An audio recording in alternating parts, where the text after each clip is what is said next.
Dans le reste de l'actualité nationale, la première dame de Côte d'Ivoire s'est rendue ce jeudi au village d'Adjamé-Bingerville, dans la commune de Bingerville.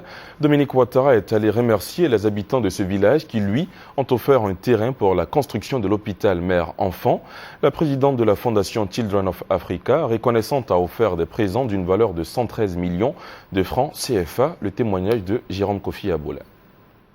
C'est fait comme prévu la visite de la première dame ce jeudi 15 mars 2012 aux habitants du village d'Adjamé-Bingerville. Il s'agit pour Dominique Ouattara de venir dire merci à ceux qui vont lui permettre de réaliser son projet de construction d'un hôpital mère-enfant en lui attribuant un terrain chez eux.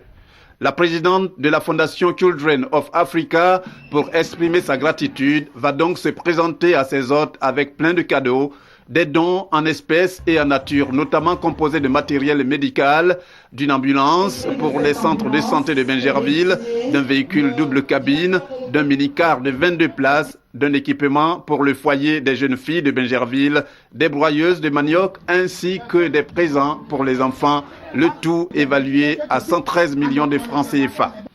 Madame Dominique Ouattara estime que l'on ne fera jamais assez pour ce qui touche le domaine de la santé, surtout la réalisation de cet hôpital qui, pour elle, va beaucoup contribuer au développement de la ville de Bingerville.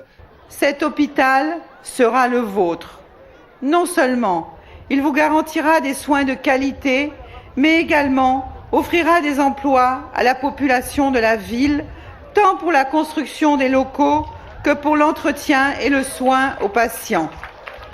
C'est pourquoi, chers frères et sœurs, je vous invite à rester mobilisés pour la bonne marche de ce projet qui fera le bonheur de tous. En attendant la construction de cet hôpital, la présidente de la fondation Children of Africa, au cours de cette cérémonie, est faite fille à part entière du village d'Adjamé-Bingerville, recevant sur place les attributs de la génération du Godogba, dont elle est désormais membre.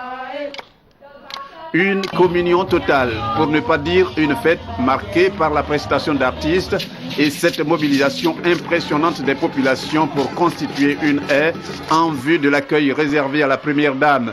Et avec cela, on ne peut que se convaincre par ces temps de réconciliation de la volonté manifeste du peuple haïtien de faire sienne la politique du vivre ensemble prônée par le président de la République, Alassane Ouattara.